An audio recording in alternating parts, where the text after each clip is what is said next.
egy gyors talpaló tanfolyamon beugrásként egy pár hét alatt elsajátítottam Konstanca szerepét. Konstancát a mai napig is nagy kedvel éneklem, sőt ebben az évadban ez a legtöbbet énekelt szerepem, és olyan dologgal találom szemben magamat, amikor nem az eredeti nyelven éneklem, hanem fordításban. És majd erről is szeretnék beszélni, hogy mit tesz az, amikor az ember 3 különböző fordításban kell megtanulja ugyanazt a szerepet, vajon jelent-e ez olyasmit, hogy ez a szerep más, hogyha más szöveg van rajta, milyen fizikai és szellemi odaadást igényel, hogy az ember ezt így el tudja sajátítani.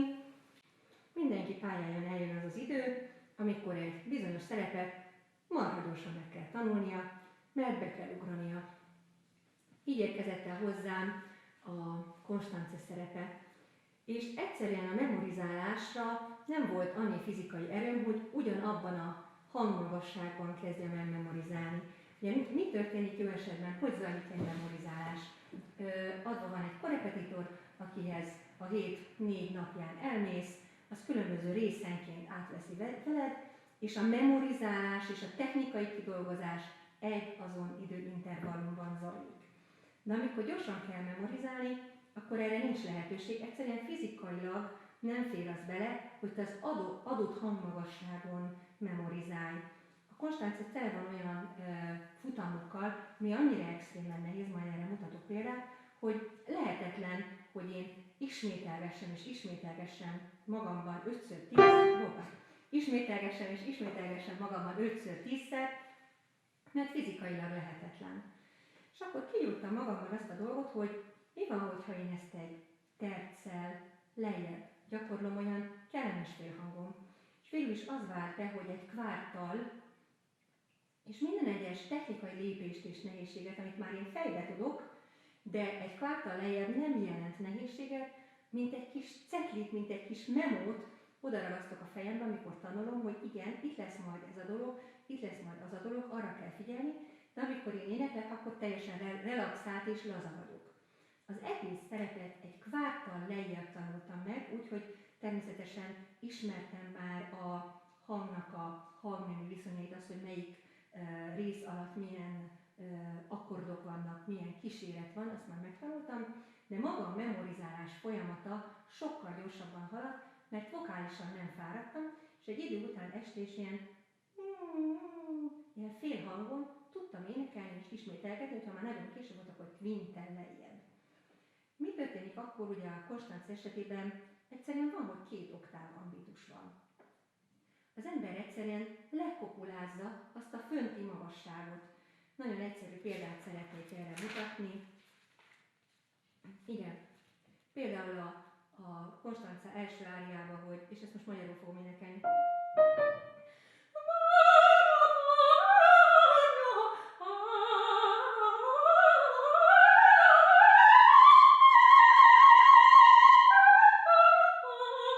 Ezt úgy gyakoroltam, hogy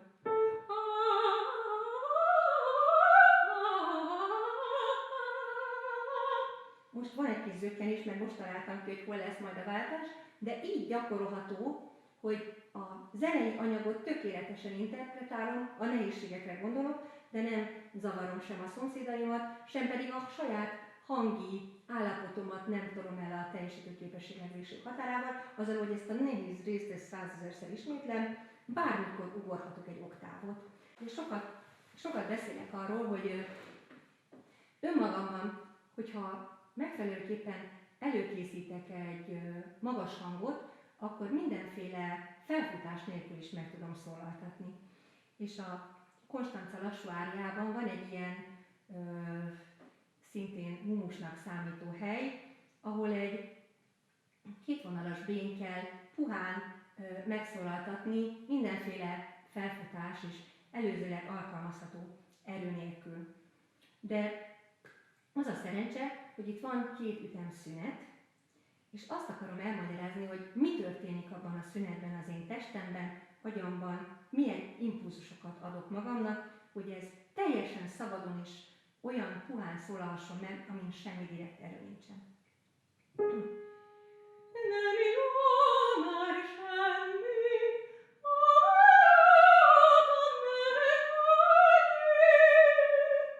Szünetbe kilazítok, visszaszerzem az energiát,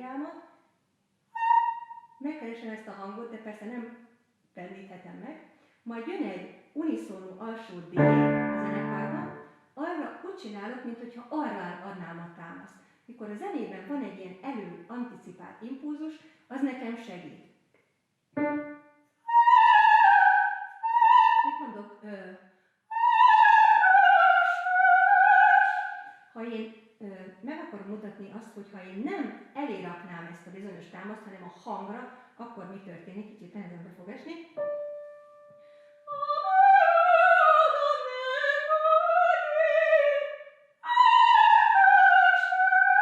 De lehet hallani, hogy én is x-szerezek. Mert hogyha a hangadás pillanatában érkezik a hangszalagokra ez az impulzus, akkor az szétviszi a fókuszt. Hogyha előtte megkapja, anticipálva ezt a sűrítést, arra ő gyengéden rá tud feküdni. Még egyszer mutatom.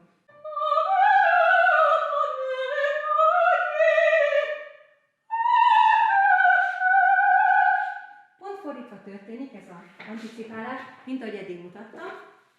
Megmutatom itt a nagy kedvenc labdámmal. Kisebben is lehet, de most ez van kéznél.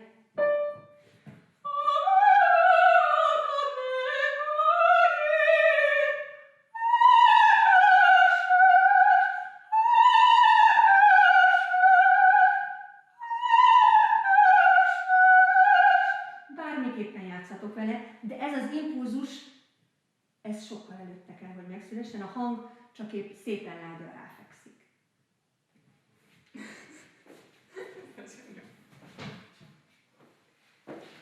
Azt hiszem, hogy trükkök és segédeszközök rovatunk tárházát mára bezárjuk. Emlékszel-e olyan momentumokra, amikor ez így nagyon konkretizálódott, láttál valakit, hogy pontosan mit akarsz csinálni? A főiskolán ugye először Békés Itala volt, igen. Volt a színpadjáték mesterünk, mert ugye mindig kis opera részleteket vagy duetteket így megtanultunk előadni, igen. De aztán jött Horváth Zoli bácsi. Ezt nem is tudtam, hogy jött hozzátok, de jó. De akkor már nem voltál? Nem, én csak akkor csak az utolsó 2 év nem volt. És ő nekem megint egy nagyon-nagyon meghatározó, mint a Kármán Gyuri bácsi, vagy Alter Katéról igen, annyi fontos ember van, de úristen, ki ne hagyjuk valakit, aki miatt most ott vagyunk, ahol. Igen.